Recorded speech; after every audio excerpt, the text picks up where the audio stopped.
Well, I feel I've learned a lot.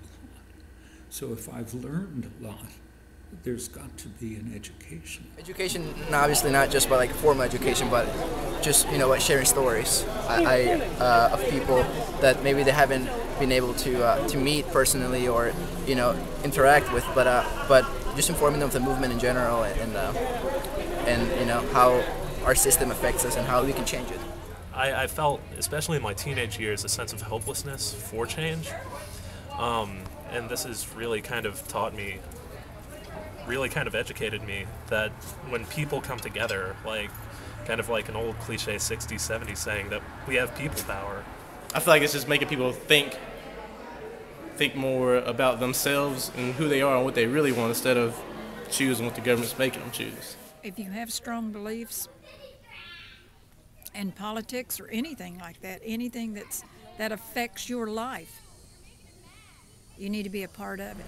And I also think we have enough, younger people have enough knowledge, that we're creating something new, we're creating something beautiful. We're trying to be able to create a space where we can educate ourselves, our community. You read the news, and you hear about what happened, about the police action and the encampments, but in terms of what people are actually discussing and what's are weighing on people's minds and on their conscience, this was very educational for me. Come together, share their stories, their lives, whether it's their triumphs or their tribulations. It's education. When somebody says something, it inspires. When I speak to different people or different agendas, I think it's a way of educating, because I came with a definite purpose of what I hope to find and what I hope to be a part of. But I'm seeing there's a lot more aspects to it, and that's part of the education for me, is that we have a similar thing, which is empowerment. The whole idea of identifying the 1% of the people who concentrate wealth and power in this country and realizing that puts the other 99% in largely a very similar position is something that I think is a new way of thinking inside this country, where again issues of class generally haven't gotten much play. And I think that these issues of class affect all sorts of other issues of oppression and racism, oppression of women, gender issues, any number of other social issues that are affected by that.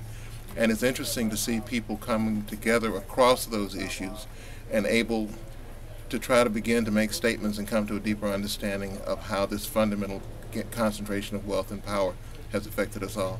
We just need to educate people on what's going on in the country and how they can get involved to change it. So many people with so much knowledge to give, not just in teach-ins, but just in general assemblies who have gone through movements like this over and over again. At the practical level, I'm learning valuable skills like facilitation, conflict resolution, interpersonal dynamics, and that's really positive here.